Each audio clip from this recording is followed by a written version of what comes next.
There are spoilers and uncomfortable themes ahead. So in Beastars Season 2, we're introduced to the highly intriguing character of RIZ. While to some he may come across as your typical run-of-the-mill crazy killer bear, he's actually far more complex than you might realise. While he's fully accountable for his actions, I believe that there are a few hidden factors that make him a truly sympathetic antagonist. In this video, I'll be discussing those factors and how they came about. Before I get into it, many watch my videos regularly without subscribing. Please consider doing so now, or if you end up enjoying this video. It not only helps my channel survive, it notifies you to make sure you don't miss out on any of my latest videos. If you're feeling especially generous and want to help out a little extra, my Patreon is in the description. Thank you so much, and now back to the video. Alright, let's go for a drive.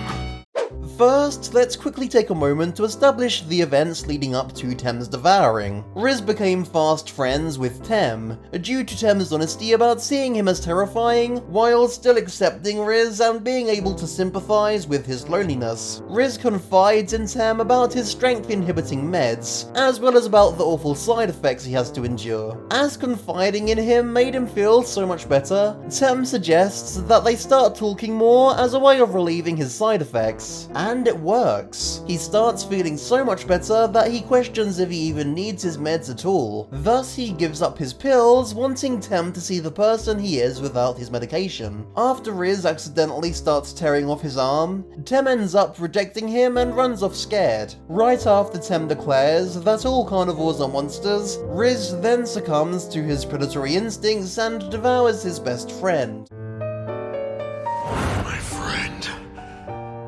Before we move on, there's another interesting detail we need to address. While the friendship started off innocent enough, he claims that devouring Tem was the deepest connection a carnivore can have with a herbivore. Not only that, but he claims that Tem's devouring was consensual, and that calling all carnivores monsters was an act of true acceptance. There's a lot to unpack here, so let's throw away the whole suitcase. No, but for real, let's find out where this weird ideology came from.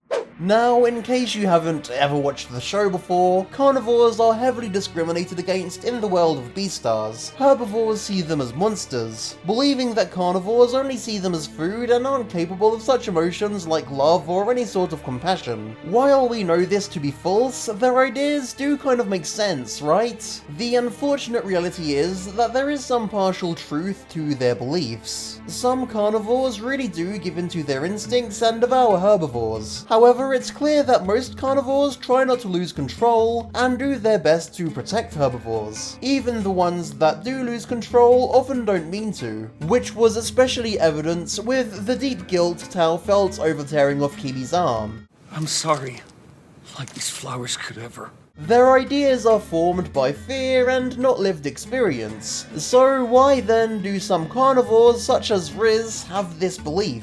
Perhaps you've heard of the term self-fulfilling prophecy. While it's a pretty self-explanatory term, let me clarify. A self-fulfilling prophecy is when a group or individual is given a label, which causes said group or individual to start believing, internalizing, and then living up to it. If you're told something a lot of times by a lot of people, you're going to start wondering if there's truth to it. This was the case for RIZ. I can only imagine that this problem was significantly worsened for RIZ. Not only did he have society's expectations against him, the pills he had to take to inhibit his strength would have definitely sent the message that he was born as something solely destructive.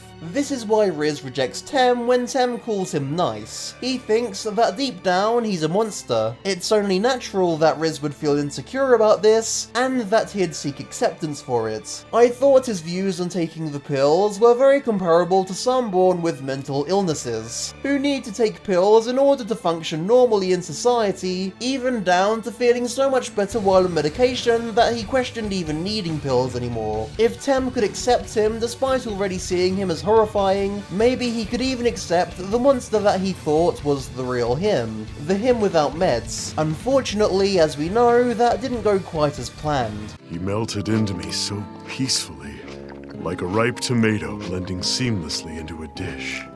Now let's talk about the way in which he viewed his devouring. Why does his mind distort and twist the true events of what happened that night? If RIZ had always seen himself as a monster, shouldn't he be unsurprised with and at peace with his actions? Why is it so important to RIZ to remember this as a consensual act? While RIZ may tell Legosi he believes that all carnivores are monsters incapable of love, it didn't start off this way. The reason he opened up to Tem was because he was lonely and wanted a friend, not because he planned to eat him from the start. He's always known that, hence why he was uncomfortable about telling Pina whether or not he always intended to eat him. The fact of the matter is, RIZ was so steeped with guilt after devouring Tem that the only way he could cope was through subscribing to the belief of carnivores being monsters. While this was once a fear for him, it was now a comfort that rescinded himself of any guilt that he felt. Even through the lies he deluded himself with, cracks still started showing. Deep down, he knew that he was lying to himself. I believe that his loss of taste happened due to his rejection of the truth, his true feelings, and that it came back due to Legosi making him confront the truth. In the end, it was RIZ who couldn't accept his true self, not Tem. The self that loved Tem, loves to cook, and was a nice person.